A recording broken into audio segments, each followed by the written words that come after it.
para promover o debate acerca da dívida do Estado do Rio Grande do Sul para com a União Federal. Esta é a tese da OAB do Rio Grande do Sul na ação civil pública originária ACO 2059, que tramita no Supremo Tribunal Federal sob a relatoria da ministra Rosa Weber. Esta ação foi ajuizada no ano de 2012, na presidência de Cláudio Lamáquia e conduzida por 3 gestões na OAB do Rio Grande do Sul. Passou por 3 governos. A ordem sustenta, desde o ano de 2012, que a dívida do Estado está quitada e ou que o saldo devedor é muito menor do que o valor cobrado e exigido pela União Federal.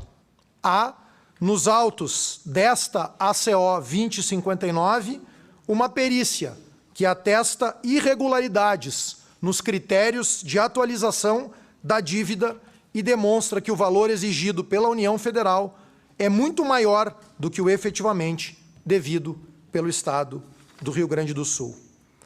Passo de imediato a palavra ao professor Paulo Caliendo, que falará em nome dos advogados que patrocinam esta ação. Muito obrigado, senhor presidente, Leonardo Lamáquia. Bom dia a todos. A CO 2059 é conduzida por uma equipe jurídica, como disse o nosso presidente, a quem ressalto aqui a presença do Dr. Rodrigo Machado, Dr. João Darzoni de Melo Rodrigues, que aqui não está presente, mas que é extremamente atuante no caso, Dr. Ricardo Hermani e Dr. José Geraldo Louro Figueiras. Esta audiência tem uma relação direta com o despacho proferido no dia 19 de 3 de 2022, ou seja, há um pouco mais de um mês, da ministra Rosa Weber. No despacho, há o pedido de intimação do Estado do Rio Grande do Sul da União para que promovam a juntada dos recentes aditivos que celebraram na citada re-ratificação, contrato de confissão, assunção, consolidação e refinanciamento de dívidas 014-1998, STN, COAF, bem como para que se manifestem sobre as suas consequências processuais de renegociação na presente demanda. De posse desse despacho, houve manifestação do Estado, da União, da OAB, e, novamente, a OAB traz aqui em audiência pública a verificação, como diz o nosso presidente, Leonardo Lamáquia, sobre as consequências processuais na negociação presente.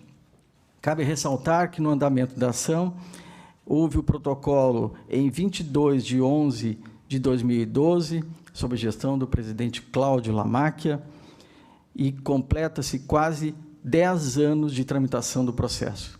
Como disse o nosso presidente, passando por vários governos, passando por várias gestões na presidência da OAB, em que, após distribuído, o processo teve o primeiro pedido de amicus curiae em 18 de 6 de 2014, do Sindicato de Servidores, Aposentados e Pensionistas do Estado do Rio Grande do Sul. Em 26 de 2 de 2016, foi deferido pela ministra Rosa Weber a realização de perícia sobre os pedidos apresentados nessa inicial. Em 13 de 9 de 2019, houve o envio à Terceira Vara da Justiça Federal de Porto Alegre para verificar o regular andamento com notícia da juntada do laudo pericial e de elaboração de laudo complementar em relação à matéria. E, finalmente, quis o destino que agora, em 16 de março de 2022, sob a presidência do nosso presidente Leonardo Lamáquia, nós tenhamos a necessidade de debater esse tema com a sociedade. 2 pontos a reforçar. Primeiro, preliminares. A primeira preliminar é a legitimidade da OAB em relação a esse processo. A matéria foi decidida em despacho da ministra Rosa Weber em 20 de setembro de 2015, e ela atesta literalmente, afasta a preliminar de legitimidade ativa de causa suscitada pela União por entender ampla a legitimação outorgada à OAB pela Lei 8.906, de 84, para o juizamento de ação civil pública, consideradas finalidades institucionais previstas no artigo 44.1 do Estatuto. Quanto à competência do STF, a ministra ressalta a competência do STF face ao gravíssimo dever de velar pela intangibilidade do vínculo federativo e zelar pelo equilíbrio harmonioso das relações políticas entre as pessoas estatais que integram a Federação Brasileira. Quanto ao argumento da possibilidade de perda de objeto, que também é uma das preliminares, há aqui manifestação direta da ministra Rosa Weber, dizendo que a potencialidade lesiva do conflito em tela, no qual está em análise, afinal, a rigidez das finanças estaduais e a suposta dependência excessiva do Rio Grande do Sul em relação à União, credor de bilhões, não se pode esquecer que a dependência financeira acaba sempre descaracterizando o federalismo, com o qual é incompatível com a dependência política que ela provoca. Também despacho 25 de setembro de 2015, que ressalta a ordem pública. Também ressalta o interesse público prevalente. Portanto, afasta-se o argumento, nesse caso, da perda de objeto. No mérito, existem algumas questões importantes. Primeiro, a possibilidade de cobrança de juros por parte da União em um contrato em relação ao Estado. E da incompatibilidade dessa cobrança de juros com o princípio da federação. A União não é banco, não se remunera com o auxílio aos Estados. Também a presença na inicial do pedido de inconstitucionalidade da discussão ou da ilegalidade da cobrança da tabela Price e do anatocismo. A súmula 121 do STF diz que é vedada a capitalização mensal de juros, ainda que expressamente convencionada.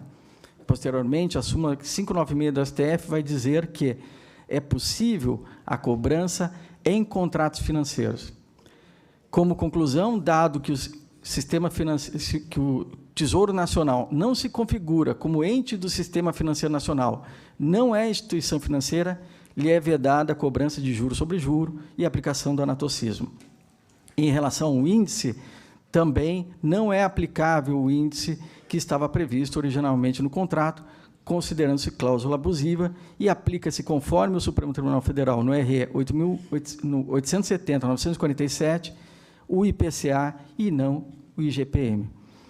Com relação à base de negócio, o próprio Estado do Rio Grande do Sul, em 2 de outubro de 2019, com um parecer importante da procuradora Georgine Simões Vicentini, atestou que resta clara que a adoção do IGP-DI como índice de correção monetária no contrato 1498 STN-COAF não decorre da necessidade de remuneração da União pelos mesmos índices por ela adotados no financiamento da dívida pública federal, e sim de uma escolha equivocada que resultou em favorecimento indevido do ente federal em prejuízo do Estado do Rio Grande do Sul.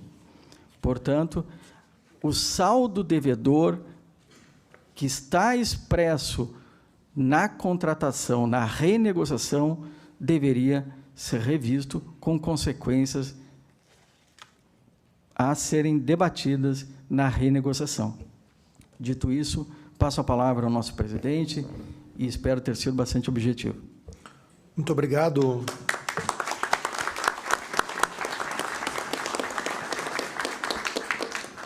Obrigado, professor Paulo Caliendo, a quem cumprimento pela manifestação técnica e objetiva, falando em nome destes valorosos colegas advogados que conduzem a ACO 2059.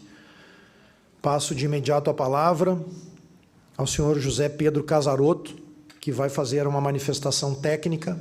Bom dia a todos. O tema é amplo, é grande, é extenso, mas a dúvida sempre é esta, e aquilo que a nossa afirmativa que a Júris fez, que a OAB fez, de que essa dívida está paga. Realmente ela está paga. Essa dívida está paga por quê?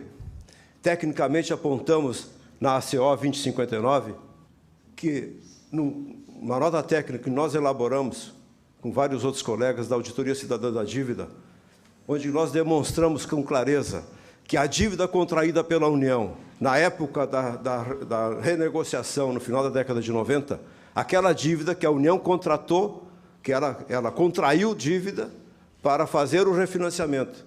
Aquela dívida já está paga. A União já pagou todo o dinheiro que ela tomou emprestado na época. Isto está bem claro nos relatórios de gestão da Secretaria do Tesouro Nacional. Outra coisa muito importante que se deve colocar, que o doutor Paulo Caliendo já abordou inicialmente, não cabe juros num empréstimo de um ente federado para um ente federado. O Estado do Rio Grande do Sul estava realmente sofrendo problemas na época, problemas financeiros sérios, mas elas decorriam, admitido pela própria União, esses problemas decorriam de medidas econômicas adotadas pela própria União. As medidas econômicas adotadas pela União levaram o Rio Grande do Sul a esse problema. Portanto, no momento em que a União precisava resolver o problema dos estados, porque havia causado esse problema, ainda além de resolver o problema, ela começou a ter lucro sobre isso. Porque juro nada mais é de que remuneração para a remuneração de um investimento. Não faz o menor sentido. Além disto, que aponta muito bem a nossa ação da OAB, que é o anatocismo, totalmente ilegal, não tem a menor sentido.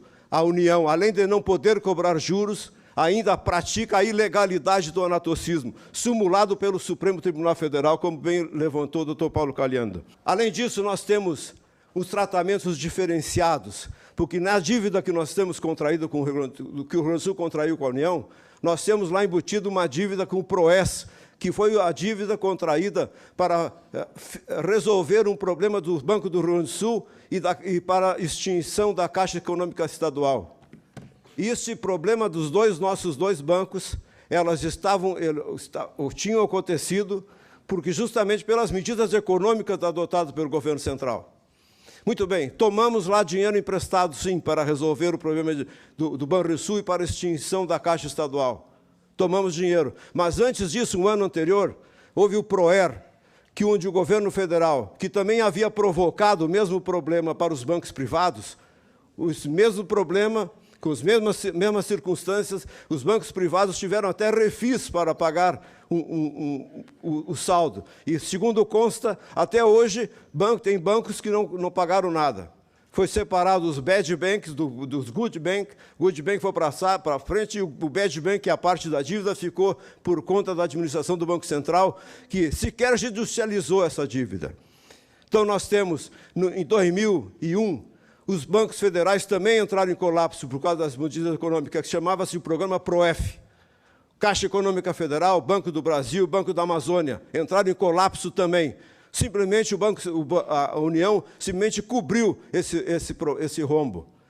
E é importante dizer que, na época que foi coberto esse rombo dos bancos federais, eles representavam o dobro do que todos os bancos estaduais tinham contraído por conta do programa PROES.